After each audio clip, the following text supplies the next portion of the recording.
नमस्कार श्रोते हो, रेडिओ जयंतच्या आनंदी कट्ट्यावर मी अनुराधा आपणा सर्वांचं मनपूर्वक स्वागत करते. श्रोते हो, आजच्या आनंदी कट्ट्यावर सुप्रसिद्ध time management trainer Kanchan Dixit यांनी दिलेला एक मोलाचा विचार, ज्याचा विचार आपण दररोज केला आणि त्यानुसार जर काम केलं तर नक्कीच आपण त्यात यशस्वी होऊ शकतो. कसं? ऐकूया. एका ट्रेनरनं 20 वर्षापूर्वी सांगितलेली एक गोष्ट. एक चोर एका साधूच्या आश्रमात येतो. तो म्हणतो, मी चोरी केल्याशिवाय राहूच शकत नाही, तुम्ही मला बदलू शकाल? साधू म्हणतात, एक गोष्ट केलीस ना तर चोरी करणं तू बंद करू शकशील. चोर म्हणाला, ती कोणती? साधू महाराज म्हणाले, चोरी करताना फक्त स्वतःला म्हणायचं, मी चोरी करतोय. चोर म्हणतो, त्यात काय, सोपं आहे, पण यानं काय होईल आणि कसं शक्य आहे? साधू महाराज म्हणतात, अरे तू कर तर खरं, आणि उद्या संध्याकाळी आपण पुन्हा भेटूया. दुसऱ्या दिवशी आश्रमातच एक वस्तू चोरायची इच्छा चोराला होते. पण साधू महाराजांनी सांगितलेलं वाक्य त्याला आठवतं आणि तो मनात म्हणतो, मी चोरी करतोय, आणि तो चोरी करूच शकत नाही. तशीच वस्तू टाकून तो निघून जातो. असं दिवसभर होतं.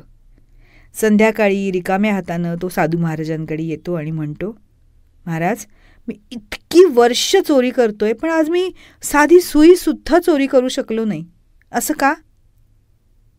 यावर साधू महाराज उत्तर देतात, अरे याचं कारण म्हणजे जागृती, अवेअरनेस. जो जागा राहतो ना तो चूक करूच शकत नाही. श्रोते हो, या गोष्टीचं तात्पर्य असं किंवा यातून घेता येणारा बोध असा की मला वेळेचं नियोजन जमतच नाही, मला राग कंट्रोलच करता येत नाही, मला थांबवताच येत नाही बोलण्यापासून स्वतःला, आपोआप माझ्या तोंडून वाक्य बाहेर पडायला लागतात, मला अमुक व्यसन आहे किंवा अमुक एक सवय ती सुटतच नाही.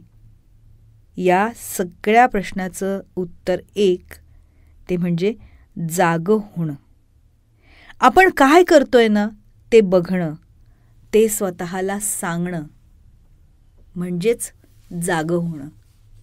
श्रोते हो, आपल्यामधल्या वाईट सवयी किंवा वाईट विचार किंवा आपल्याकडून घडणाऱ्या ज्या काही वाईट कृती असतील त्या जर आपल्याला टाळायच्या असतील तर वेळोवेळी आपलं मन सजग ठेवून त्याविषयीचा प्रश्न नक्कीच आपल्या मनाला विचारायला पाहिजे.